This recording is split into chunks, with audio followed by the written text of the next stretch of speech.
Et ben voilà, on l'a eu ce Superman qu'on voulait, ce Superman radieux, jovial, solaire, ce Superman tout à fait contraire à la vision dépressive de Zack Snyder. Ce Superman proposé par James Gunn, c'est une horreur, j'ai détesté ce film. Alors bon, si vous voulez pas m'entendre gueuler comme d'habitude, ou critiquer, ou dire que c'était mieux avant, eh ben éteignez cette vidéo et revenez sur une prochaine vidéo où ça sera sans doute plus sympa. Là vraiment, heureusement que je tourne pas cette vidéo directement hier en sortant de la salle, parce que j'étais vraiment ultra déçu, mais vraiment très très déçu par ce film, et j'en suis venu presque à me questionner pendant la séance sur mon statut de cinéphile, je me suis dit, est-ce que je m'arrête pas finalement aujourd'hui d'aller au cinoche, est-ce que j'arrête pas là maintenant de regarder ces suites, ces reboots à répétition, est-ce que je reste pas sur mes classiques finalement qui m'attendent à la maison en Blu-ray, avec lesquels je me régale, avec d'autres propositions du cinéma? Est-ce que je décide pas maintenant vraiment que je m'arrête, je me contente des Star Wars qui existent déjà, des Superman que j'ai déjà vus et que j'adore? Parce que là vraiment, je dois le dire, c'était too much pour moi. Alors, comme dirait Murtaugh, peut-être que je suis trop vieux pour ces conneries, mais en tout cas, vraiment, je me suis pas régalé, c'est rien de le dire, mais je vais quand même essayer de rester objectivement subjectif, ou subjectivement objectif, comme d'habitude. Et on va se le dire, lancer aujourd'hui un nouveau Superman, c'est un petit peu difficile, il y a un héritage très lourd à porter, parce que Superman, c'est un héros qui n'a jamais finalement été vraiment malmené, il a des apparitions assez rares sur grand écran, on le voit un petit peu à la télé, mais il y a quoi? Il y a eu la trilogie de Richard Donner, Richard Lester, qui fonctionne très bien. On sous-estimera toujours l'impact de cette trilogie, on va oublier un quatrième volet calamiteux, l'impact aussi de l'interprétation de Christopher Reeve sur la vision qu'on peut avoir de ce personnage aujourd'hui. Mais il y a eu aussi la série animée, chapeautée par Bruce Timm, qui est vraiment incroyable, très très belle prestation de Lex Luthor, très belle vision de Superman et de Lois. On pourrait parler aussi de Smallville. Smallville, c'était une excellente série qui proposait une nouvelle vision de Clark Kent, donc vous savez à quel point j'adore cette série. On pourrait même presque parler de Lois and Clark, qui apportait sa petite pierre à l'édifice. On pourrait parler de la récente série Superman et Lois, alors je viens de la récupérer en Blu-ray. Je l'ai pas encore vu, mais je suis sûr que je vais me régaler. Bref, proposer une nouvelle vision de Superman aujourd'hui, c'est un petit peu casse-gueule. Et c'est un peu le piège que s'est pris James Gunn, et il se l'est pris pleine face. Alors on va d'abord parler de ce qui est bon dans ce film, parce que tout n'est pas acheté, bien sûr, je ne sais même pas quel accueil va être réservé à ce film. Je pensais que ce film, ça allait être celui qui allait un peu sauver le cinéma, ramener le public dans les salles, qu'on allait retrouver un petit peu la ferveur qu'il y avait à l'époque des Avengers ou de films comme ça. Ça sera pas le cas, je pense. Mais il y a pourtant des très bonnes choses qui sont faites pour plaire au public, parce que c'est un film qui hésite un petit peu entre différentes propositions. Finalement, qui a une gueule d'un téléfilm CW de luxe, survitaminé, sous stéroïdes, et sous stéroïdes, j'entends avec un gros budget, beaucoup de budget, pour vous donner des images qui claquent.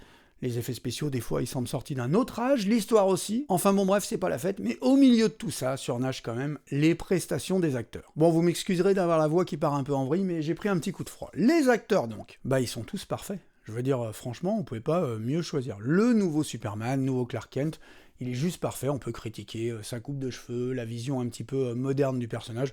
Ça passe, nickel, il est très très bien à l'écran, il a vraiment le physique qu'il fallait. C'est un excellent interprète, tout comme l'actrice qui interprète Lois, elle est parfaite dans le rôle. On peut reprocher peut-être à Nicolas Hoult de ne pas avoir les épaules pour interpréter Lex, mais là encore, c'est une question de direction d'acteur, je ne jetterai la pierre à personne. Ils sont tous très très bons dans le rôle qu'on leur a confié. Alors tant pis, si on les fait débiter des dialogues insipides pour expliquer tout ce qu'ils pensent, tout ce qu'ils ont envie de faire, on n'arrête pas d'expliquer, face caméra, Superman explique pourquoi il se sent humain à Lex Luthor explique à Superman pourquoi il veut se débarrasser de lui et qu'il est jaloux de lui. On explique tout, comment, pourquoi, en permanence au spectateur, comme si on était des gros imbéciles, mais les acteurs sont quand même là et surnagent quelques petits moments en apesanteur. Soyez rassurés, on n'a pas sacrifié quand même l'histoire d'amour qui reste belle, on respecte l'histoire d'amour entre Superman et Lois, entre Clark et Lois, on respecte aussi la relation de Clark avec ses parents, il y a de très beaux moments. Alors bien sûr, un très beau moment avec son père, qui est tout de suite dynamité par une petite blague, on est chez James Gunn, l'histoire d'amour pareil, elle est belle, je t'aime moi non plus, on a respecté ça, il y a un bel attachement entre ces personnages, bon, cette histoire de chercher le je t'aime à tout prix, c'est un peu lourd, mais vous l'aurez compris, les acteurs sont là, et bien là, franchement, c'est extrêmement bien interprété. Au niveau du scénar en lui-même, il y avait moyen de faire mieux, mais c'est plus un problème d'exécution. Le pitch de base, il est nickel. Alors je vais spoiler, forcément, je vais spoiler à fond, je vais pas m'en priver. De toute façon, je pense que tout a été déjà spoilé dans la bande-annonce. Si vous avez vu la bande-annonce, sachez une chose, c'est qu'il vous a déjà tout donné. Bah ouais, vous n'aurez pas de surprise. N'allez pas chercher une petite apparition surprise dans un coin de l'écran. Tout à la fin, on vous tease quand même un personnage, mais c'est normal, c'est le prochain film de la saga, du Gunverse. Donc franchement, il n'y a pas vraiment de surprise. Maintenant, passons à l'exécution. Tout était bien, on avait un pitch, on a des acteurs, on a un metteur en scène que j'apprécie, qui est plutôt bon, James Gunn. Le problème de James Gunn, c'est que c'est un fanboy, et que là, il y va à fond, et qu'on voit clairement ce qui l'intéresse. Et le problème, c'est que ce qui l'intéresse, c'est vraiment pas Big Blue. Moi, quand je vais voir un film de Superman aujourd'hui, pour les raisons précitées, je vais voir un grand film de Superman. C'est un héros rare qu'on a envie de voir sur le grand écran dans son plus bel appareil. Un grand film de Superman, et pas simplement un bon film, voire même un film moyen. Et là, franchement, j'allais pas voir Superman and the Justice Gang. Et c'est ce qu'on a. On voit très clairement que James Gunn, il a un amour immodéré pour les bras cassés, et bien entendu, il nous case Green Lantern, et c'est Guy Gardner. La référence absolue, je pense, pour James Gunn, c'est Justice League International. C'est là où il y avait des personnages qui se tiraient dans les pattes, il y avait des dialogues très drôles, il y avait ce coup de poing mythique de Batman à Guy Gardner. Bref, c'était une excellente série, et pour lui, je pense que c'est le maître étalon. Le problème, c'est que Superman se retrouve à être spectateur de son propre film. Vous attendez un grand film de Superman, vous n'aurez pas ça. Alors bien entendu, l'intelligence du projet était déjà dans la bande-annonce. C'était l'idée d'inclure Superman dans une nouvelle époque. Et ça, c'est plutôt malin, c'est-à-dire qu'on veut montrer que Superman, c'est bon, il est arrivé depuis un moment, tout le monde connaît ses origines, tout le monde connaît Krypton, tout le monde connaît ses parents, donc on va pas revenir là-dessus. Il n'y avait aucun intérêt à refaire ce que Zack Snyder avait assez bien fait, ce que Richard Donner et Richard Lester avaient fait auparavant, il n'y avait aucun intérêt à refaire ça. Donc là, on est dans un monde, dans un métropolis où Superman, ça y est, il est là, et on en fait peut-être même un peu trop, parce que les gens sont tellement habitués à ce qu'il y ait des monstres, à ce qu'il y ait des créatures qui débarquent, que ça n'étonne plus personne. Et c'est un petit peu prétexte à des jokes complètement sortis de l'espace. Vous avez Superman qui a une relation, une scène très intime avec Loïs, et dans le même temps, il y a un combat spatial avec une espèce d'amibe sortie de l'espace. Ouais, c'est juste une amibe, ils peuvent se démerder sans moi, et donc eux, ils sont en train de parler, alors qu'il y a un combat qui se déroule juste derrière, qui n'étonne plus personne. C'est vraiment une proposition un peu what the fuck, mais comme tout le film finalement. Et je pense que là où James Gunn s'est vraiment pris les pieds dans le tapis, c'est dans son envie de faire un genre de Suicide Squad. N'hésitons pas à le dire, c'est vraiment des personnages de bras cassés qui les intéressent, qui l'intéressent vraiment. C'est de faire de ce film finalement la première pierre de son Gunverse, et du coup de vouloir trop en donner à l'écran. Et du coup, Superman, sa trajectoire, il n'y a pas d'enjeu, il n'y a rien, il n'y a pas de vie, il n'y a pas de passion, le personnage, tout ce qu'on voit, on a l'impression de l'avoir déjà vu 1000 fois, les prestations des acteurs sont excellentes, mais dans un film plein de vide, et franchement, à part voir Superman se battre contre un dinosaure, une séquence encore une fois désamorcée en permanence par des gags à répétition, mais ça fonctionne bien. Mais quand quelqu'un vous balance 120 gags à la minute, forcément, il y en a une dizaine, une quinzaine qui fonctionnent. Moi, j'ai rigolé à des moments.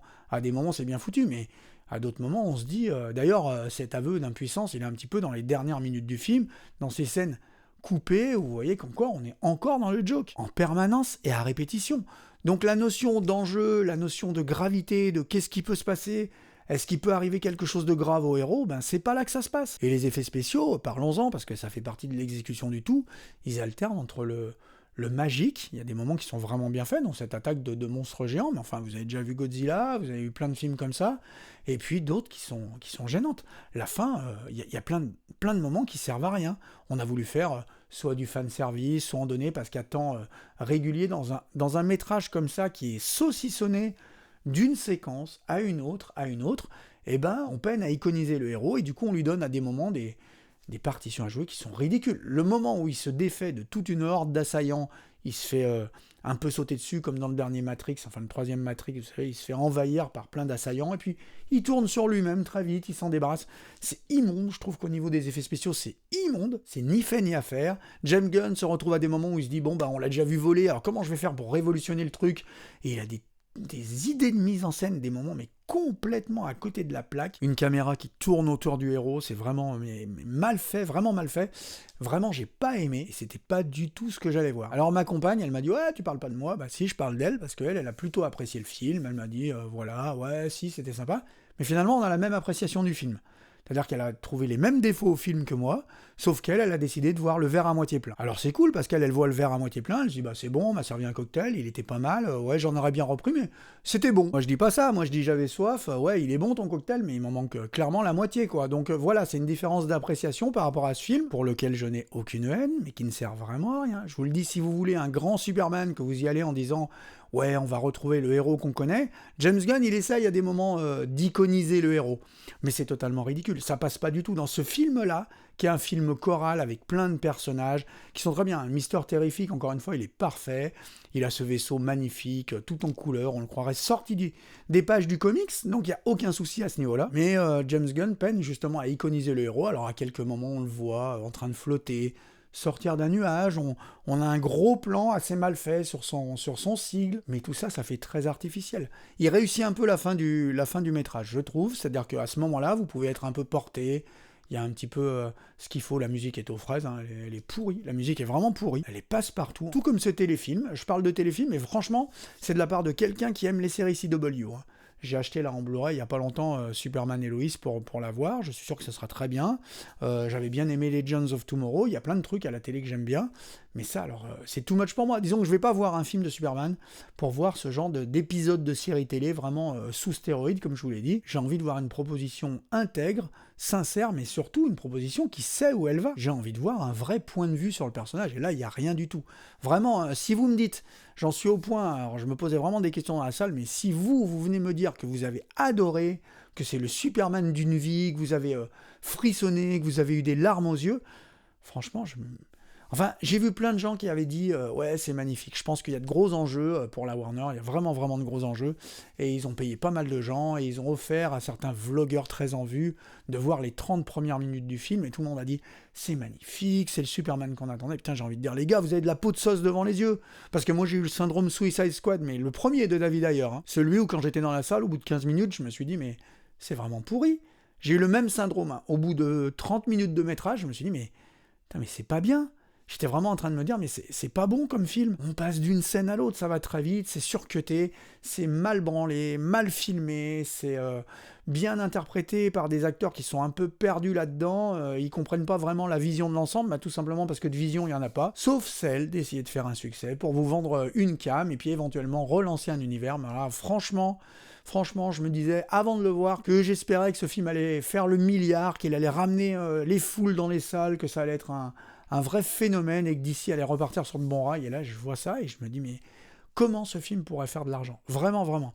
Il fait un appel du pied aux Jones, hein, donc c'est une toute autre génération qui va aller dans les salles, qui va aller se régaler de scènes que vous avez déjà vues 1000 fois, filmées d'une façon que vous avez déjà vu 1000 fois, un peu partout et souvent mieux faite.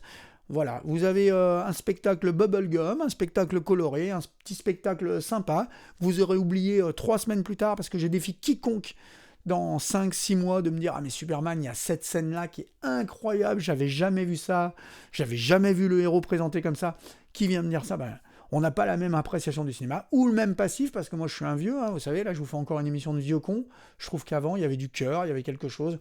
Et alors la différence, le downgrade par rapport à ce que présentait Snyder, ma compagne, encore elle, me dit « Ouais, mais Snyder, il se la pète un peu. » Elle a un petit peu de mal avec Snyder. Il se la pète, il joue à l'auteur et tout.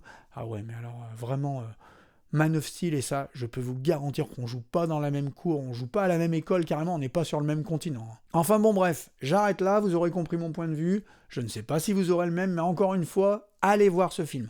Ce n'est que mon avis, mon modeste avis, de fan de comics, j'ai toujours suivi ce personnage, je l'aime bien pour ce qu'il est, dans sa forme la plus pure. Superman, c'est un symbole d'espoir.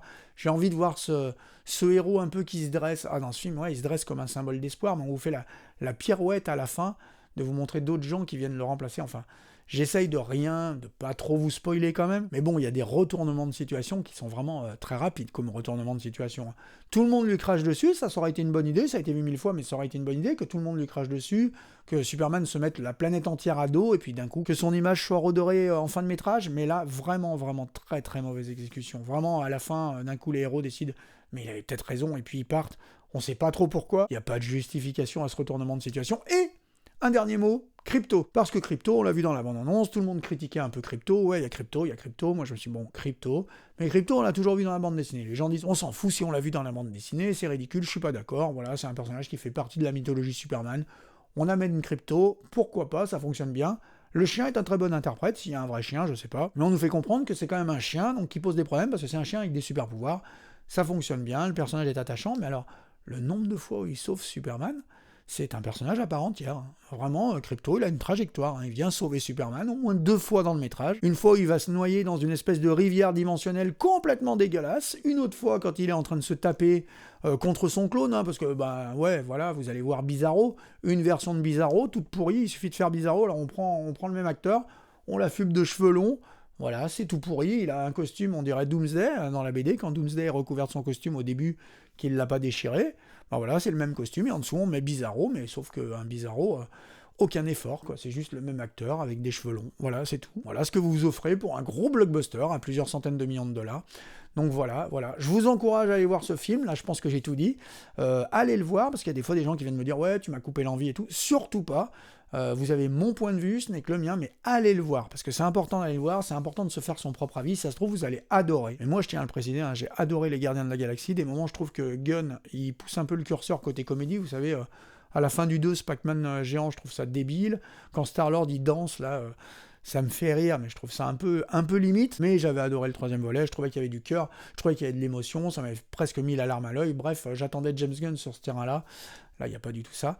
Donc, allez voir ce film et revenez m'en parler dans les commentaires. Encore une fois, pas de haine de ma part, pas de jugement sur ce que vous allez en penser. Donc, venez vraiment m'en parler. Et je laisserai quand même le mot de la fin à ma compagne, encore elle, qui m'a dit « Mais ça sera peut-être comme Superman Returns, peut-être que tu le réévalueras dans quelques temps. » Et là, j'ai de gros doutes, parce que Superman Returns, je lui reprochais son manque d'action, et j'ai découvert en le revoyant un film plein de cœur, plein d'âme, et j'avais réévalué le Superman Returns, du coup c'était un éblouissant 10 sur 10 pour moi, je trouve ça magnifique dans sa gestion de l'intime.